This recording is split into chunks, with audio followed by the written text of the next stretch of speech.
Olha, escolha do Papa Robert Prevost, ou agora como vai ser chamado, Papa Leão XIV, claro, acende uma fala, um holofote sobre a questão das relações internacionais e sobre o Papa sendo chefe de Estado e como essa escolha pode afetar todas as relações internacionais, relações globais na atual conjuntura política, econômica, mundial. Para a gente falar sobre isso, sobre o impacto dessa escolha, a gente conversa com Rejane Bressan, que é professora de Relações Internacionais da Unifesp.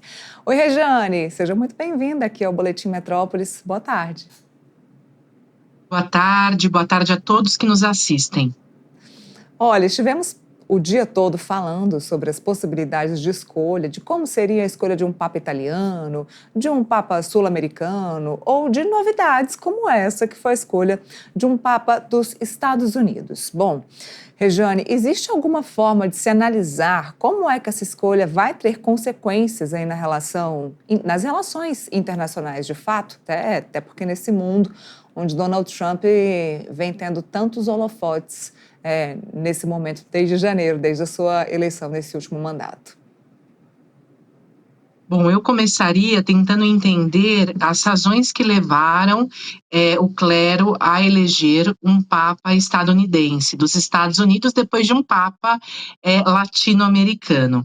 Bom, a gente sabe que a Europa necessita de apoio dos Estados Unidos, que acabaram tensionando as relações com a vitória de Trump nesse segundo mandato, justamente porque Trump não apenas colocou o tarifaço, mas ainda durante a sua campanha governamental disse que, na sua campanha, dizia que não iria mais apoiar a guerra da Ucrânia e que ele acabaria com a guerra em menos de 24 horas. Bom, com isso, a Europa já mostrava bastante receio com o governo dele, que acabou consolidando um tensionamento, um distanciamento, não apenas em relação à Europa, mas o mundo inteiro. E por que a Europa se preocupa tanto? Se preocupa porque ela reconhece que China, junto à Rússia, tem crescido muito, tem influenciado cada vez mais outras partes do mundo, e assim eu entendo que o clero elegeu o Papa Leão XIV justamente porque ele pode ser uma grande ponte entre os Estados Unidos e o Vaticano, representando nessa relação a Europa como um todo.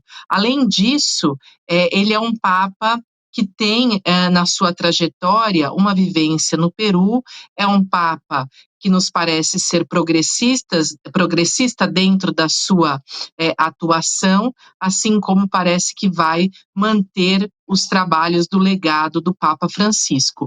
Então, o que a gente pode esperar desse Papa? A manutenção de uma proximidade com a população, e ele já denotou isso em discursos anteriores, em discursos prévios. Ele já falava da importância da igreja estar próxima à população, ao seu povo, e ele também por ter exercido um tempo muito grande da sua trajetória, ele foi cardeal no Peru, ele conhece bem as mazelas latino-americanas de desigualdade, de pobreza, então a gente também pode esperar uma aproximação da Igreja, do próprio Vaticano, com países que vivem situações similares, países não centrais. O Sam, nosso repórter que está lá direto no Vaticano, sobre como foi a reação das pessoas que estavam lá na Praça São Pedro durante o anúncio aí do Papa norte-americano. Houve ali um suspiro negativo no momento do anúncio do nome do Papa norte-americano, mas depois desse primeiro anúncio, quando as pessoas começaram a entender a relação dele com o Papa Francisco e a forma como ele poderia dar continuidade ao trabalho que foi feito pelo Papa Francisco ao longo desses últimos anos, houve um alívio, um quentinho ali no coração dos fiéis que estavam na Praça São Pedro acompanhando, então, essa escolha. Mas voltando a falar de política internacional, Donald Trump esteve presente no funeral do Papa Francisco, uma viagem que não estava prevista na agenda, então foi ali de supetão, ele decidiu ir ao funeral do Papa Francisco, mesmo sabendo que os Estados Unidos são um país que tem minoria católica, tem ali entre 18% e 20% de católicos, mas podemos dizer então que Donald Trump entendeu a importância do catolicismo para o próprio país dele, não é? Com certeza. Então, ainda que os Estados Unidos, eles, sejam um país, majoritariamente presbiteriano, é um país cristão, de qualquer forma, é um país cristão, então isso facilita, claro, o diálogo direto com o Vaticano.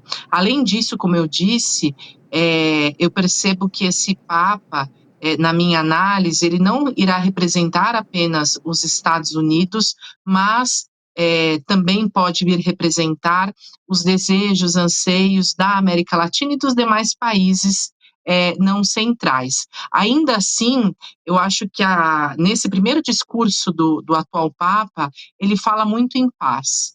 Então, eu entendo que a ponte em que já se fala que ele deve fazer com os Estados Unidos deve vislumbrar muito eh, a busca pela paz, seja na Ucrânia, seja em Israel ou qualquer outra parte do mundo que esteja em conflito. Então, eu entendo que o novo Papa, Leão XIV, deve fazer essa busca, deve tentar realmente construir uma ponte com os Estados Unidos, um diálogo mais próximo e próspero, mas também vai tentar buscar relações pacíficas entre nações conflituosas, ou seja, vai apoiar os diálogos pela paz. Maravilha, Regiane. Vamos acompanhando, vamos ver como é que vai ser o Papa Leão XIV como chefe de igreja e também como chefe de Estado. Obrigada, obrigada mais uma vez pela participação aqui no nosso boletim. Fico à disposição, até uma próxima.